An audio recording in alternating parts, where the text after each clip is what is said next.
Good morning everyone, this is अरब कंसर and स्वागत है आपका daily news analysis for beginner series के आज की सेशन में। इस सीरीज में हम इकोनॉमिक टाइम्स की हर न्यूज़ को with concepts, past story and in depth explanation cover करते हैं।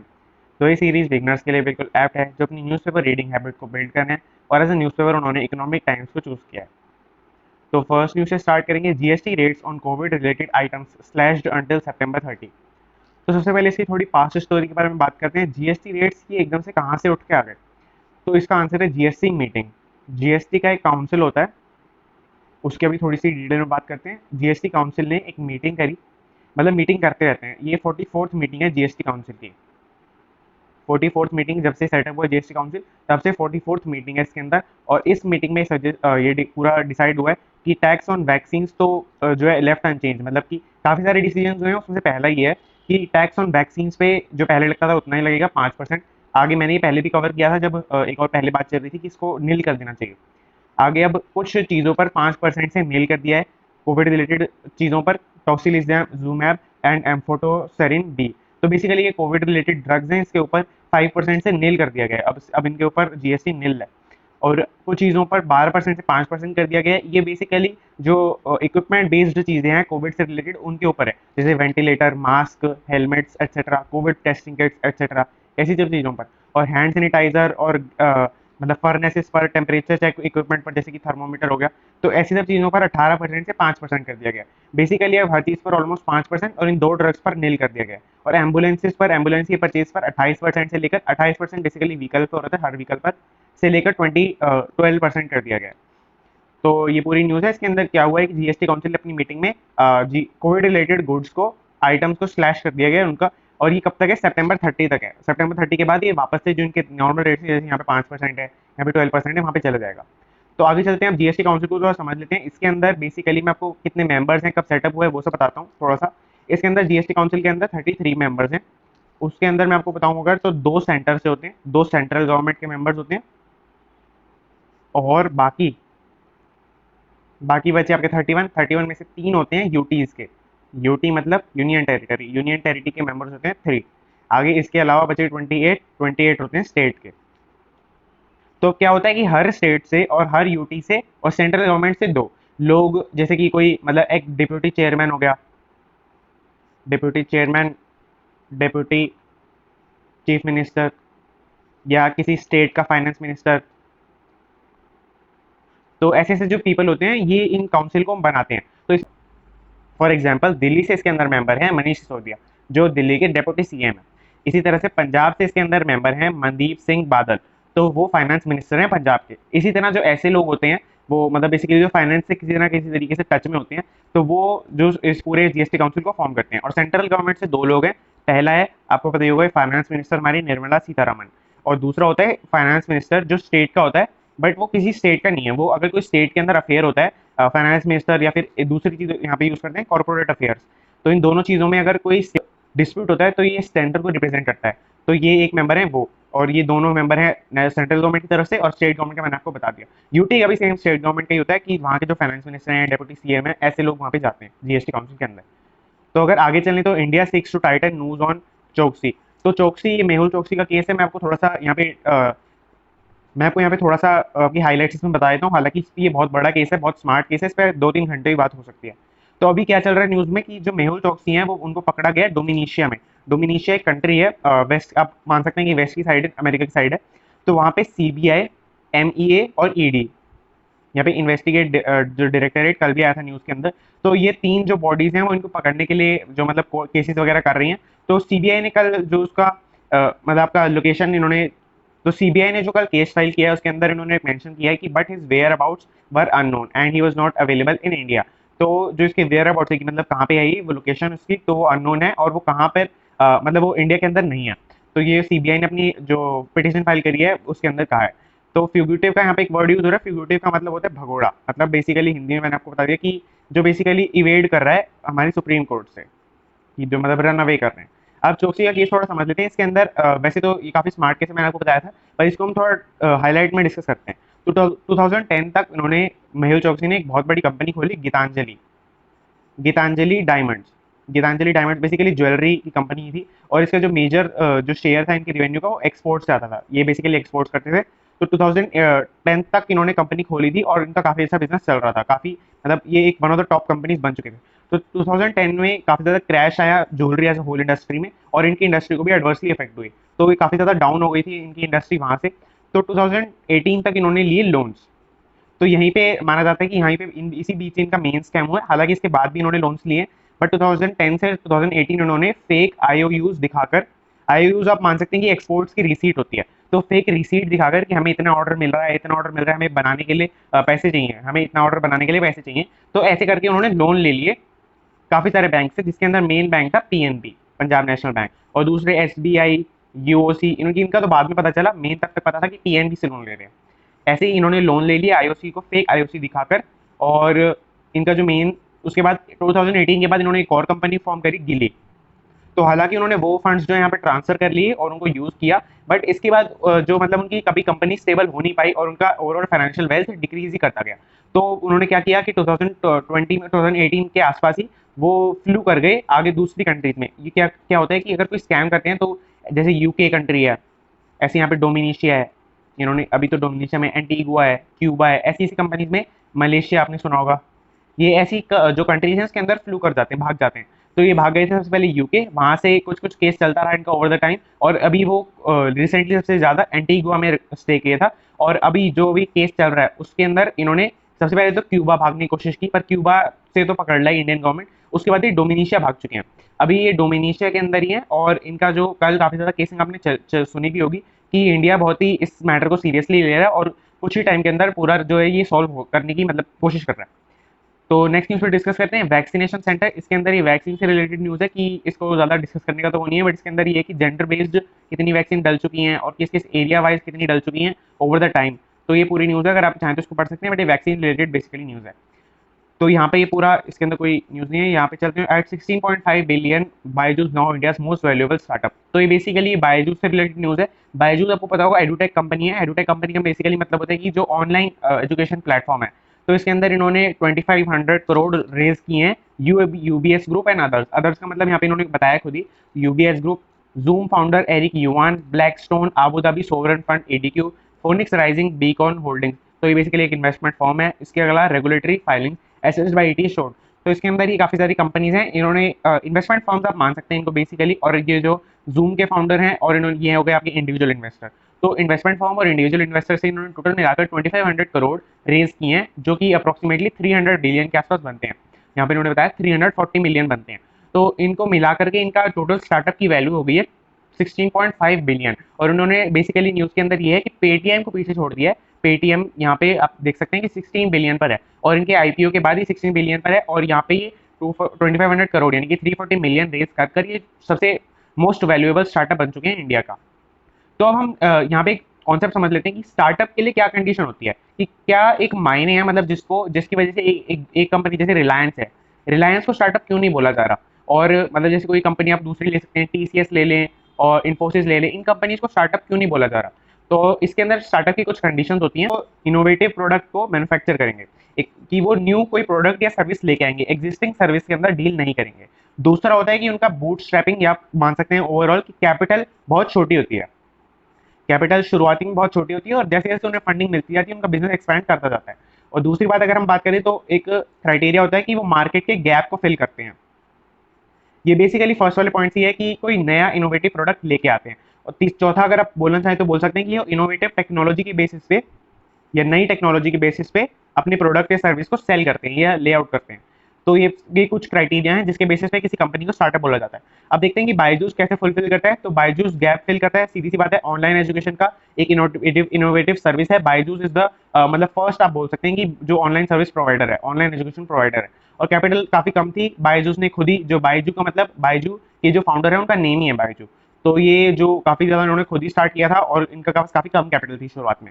और इनोवेटिव टेक्नोलॉजी सीधी सी बात है, ऑनलाइन एजुकेशन प्लेटफॉर्म है, इनोवेटिव टेक्नोलॉजी के थ्रू पढ़ाते हैं। जो आपने इनके एड्स वगैरह देखे होंगे कि एनिमेशन यूज करते हैं अपने पढ़ाने में, और क्विजेस के इनके एप्स हैं, डाउट सॉल्विंग के इनकम मैकेनिज्म है पूरा, तो वो सब इनका है। और ये काफी ज्यादा एक मतलब इसी तरह से ये स्टार्टअप की कैटेगरी के अंदर आते हैं।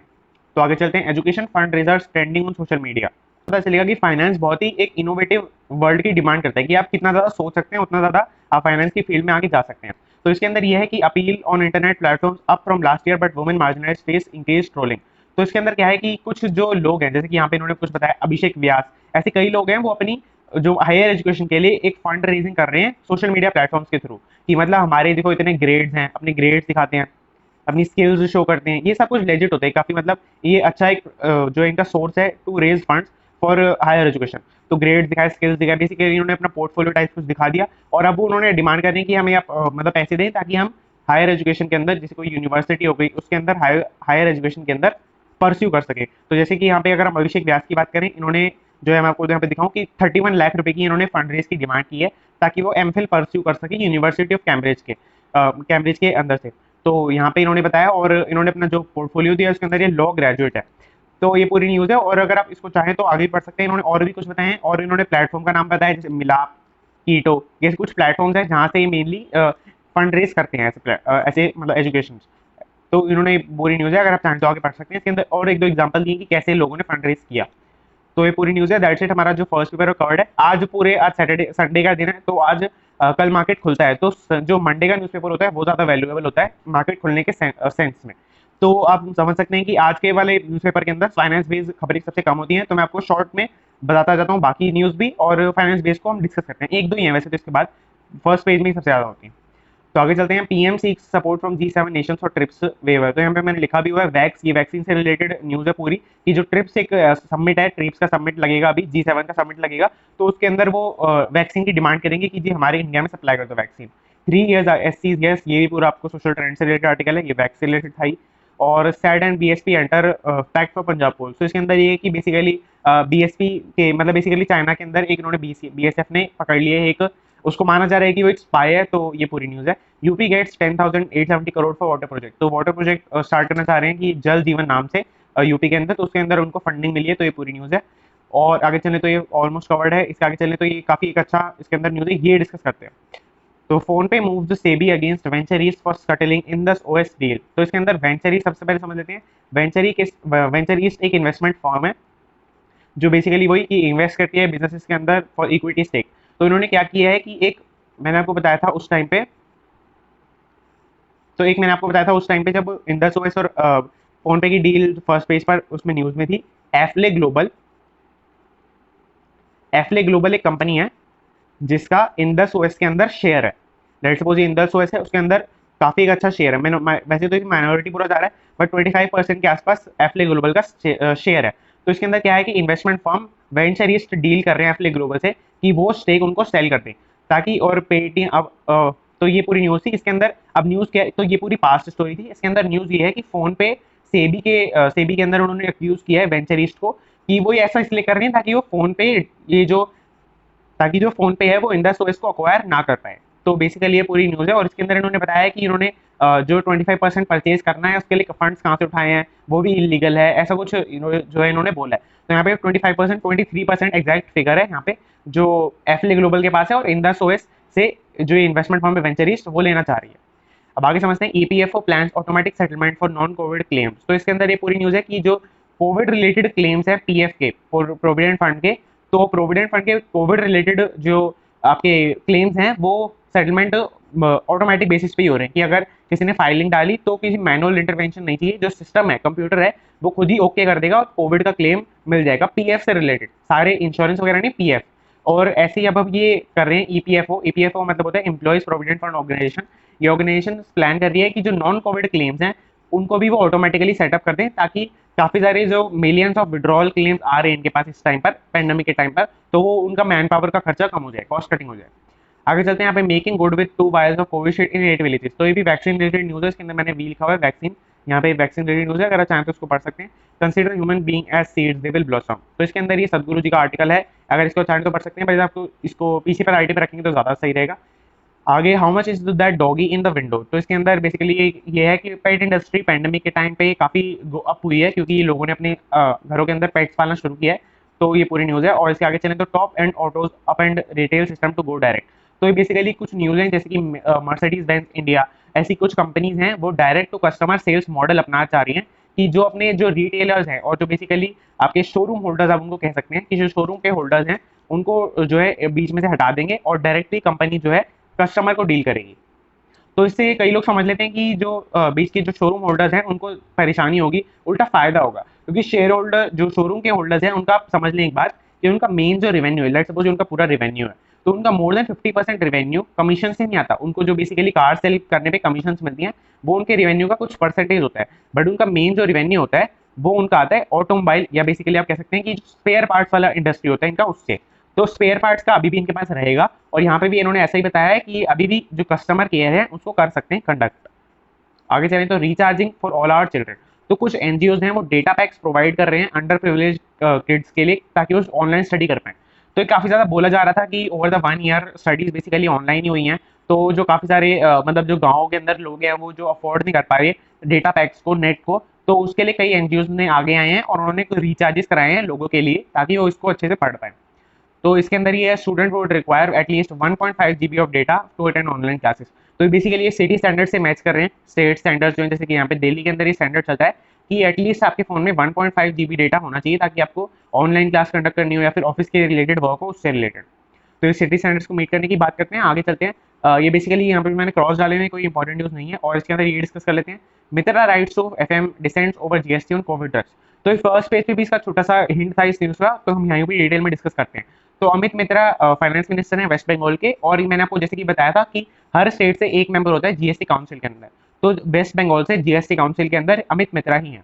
तो अमित मित्रा ने ये अक्यूज किया है कि जीएसटी, जो मैंने आपको फर्स्ट पेज में बताया था कि जीएसटी कोविड रिलेटेड गुड्स पर कम कर दिया गया है, मोस्टली गुड्स पे 5%, और जो 2 ड्रग्स बताए थे उन पे नील। तो ये अमित मित्रा ने अक्यूज किया है कि ऐसा नहीं होना चाहिए था, उसके काफी सारे रीजन इन्होंने दिए हैं इस न्यूज के अंदर। तो आगे चले तो डीप टाइप का आर्टिकल है, इसके अंदर ये बेसिकली सोशल ट्रेंड से रिलेटेड आर्टिकल होता है। इसके अंदर the year dreams went to die, तो इसके अंदर कुछ इन्होंने एग्जांपल दिए, जैसे यहाँ पे एग्जांपल है विरुद्धवल खाड़े। तो इनका आर्टिकल है कि इन्होंने टोक्यो ओलंपिक्स के लिए क्वालिफिकेशन ली थी, ट्रेनिंग करना चाहते थे, तो इसको अपना जो है ड्रीम गिव अप करना पड़ा पैंडेमिक की वजह से, इकोनॉमिक जो इनके ऊपर अनस्टेबिलिटी आ गई उसकी वजह से। ऐसे इन्होंने एक और आर्टिकल लिया है यहाँ पे, ये मैं नाम पढ़ देता हूँ, शिभूमि राजे, इनका आर्टिकल जो है एग्जांपल है। सबैटिकल इन्होंने लिया था, सबैटिकल मतलब होता है स्पेशल लीव, इन्होंने स्पेशल लीव ली थी टू ट्रैवल अब्रॉड, तो इनको भी जो है घर के अंदर स्टे करना पड़ा। यहाँ पे इन्होंने आर्टिकल भी हेडिंग भी दी है स्टक एट होम। तो ये बेसिकली उन्होंने काफी सारे जो एग्जांपल्स लिए हैं, और इसको आप अपनी बात की प्रायोरिटी में रखें तो ज़्यादा अच्छा रहेगा। आप फाइनेंस बेस्ड खबरें ज़्यादा पढ़ें। SEBI looks a gift horse in the mouth, तो इसके अंदर ये है कि जो कैसे कैसे ट्रेंड्स चेंज हुए हैं, कि कहाँ पे किस इंडस्ट्री के अंदर लोग सबसे ज़्यादा इन्वेस्ट करते थे शुरुआत में, फिर जो सेबी का सेटअप हुआ तब से लेकर अब तक कैसे कैसे इन्वेस्टमेंट का पैटर्न बदले हैं। तो अगर आप चाहें तो पढ़ सकते हैं। Losing the swagger in corridors of power, ये अगर आप चाहें तो पढ़ सकते हैं, ये बहुत ही बेसिक सा आर्टिकल है। Ludo is way more than just throw of a dice, तो इसके अंदर ये बेसिकली रेफर कर रहे हैं अपने एडिटोरियल में, इंद्रजीत हजरा अपने एडिटोरियल में रेफर कर रहे हैं बॉम्बे हाई कोर्ट के केस को। तो बॉम्बे हाई कोर्ट में कल एक केस चल रहा था कि लूडो एक छोटा सा पार्ट है, कि लूडो उनको डिसाइड करना था कि जो लूडो या अदर ऐसी गेम्स हैं वो स्किल का पार्ट है या फिर वो लक का पार्ट है। तो ये पूरी न्यूज़ है इसके अंदर, अगर आप चाहें तो आगे पढ़ सकते हैं। बेसिकली ये न्यूज़ है, ये तो एडिटोरियल है, न्यूज़ इसके अंदर कवर्ड नहीं है बॉम्बे वाली, बट अगर आप चाहते हैं तो मैं आपको इसको डिटेल में बट अगर आप चाहते हो तो मैं इसका एक एडिटोरियल या आर्टिकल डिस्क्रिप्शन बॉक्स में लिंक कर दूंगा, अगर आप चाहते हो उससे पढ़ सकते हैं। तो आगे यहाँ पे कुछ मीम्स हैं, और यहाँ पे पूरा स्पोर्ट्स का एक आर्टिकल है, नेक्स्ट पेज पे भी पूरा स्पोर्ट्स ही है, ये टेक्टोनिक के अंदर। और आगे चलें तो स्पोर्ट्स के अंदर है पूरा लीजर इसके अंदर, और ग्रेट गेम्स, यहाँ पे पूरा स्पोर्ट्स का जो है रहता है। तो बेसिकली दैट्स इट, हमारा जो न्यूज़पेपर कवर्ड है। आपने देखा ही होगा 2-3 लास्ट के पेजेस मैंने क्रॉस कर रखे हैं, तो इसके अंदर कोई भी कॉन्सेप्ट बेस्ड खबर नहीं है ज़्यादा, इसीलिए मैंने आपको डिस्कस नहीं किया। आगे चलते हैं, तो हमारा जो कवर्ड है, और पीडीएफ जो है मैं आपकी उसकी डिस्क्रिप्शन में लिंक कर दूंगा, और आप टेलीग्राम ग्रुप को जरूर ज्वाइन कर लें, उसके अंदर आपको सारी PDF at a one place मिल जाएंगी। और उसके साथ ही साथ आपको डिस्कशन करना हो, किसी भी रिलेटेड क्वेरी हो आपके अंदर, तो आप उसको डिस्कस कर सकते हैं टेलीग्राम के ऊपर, या कमेंट बॉक्स में भी आप उसको डिस्कस कर सकते हैं।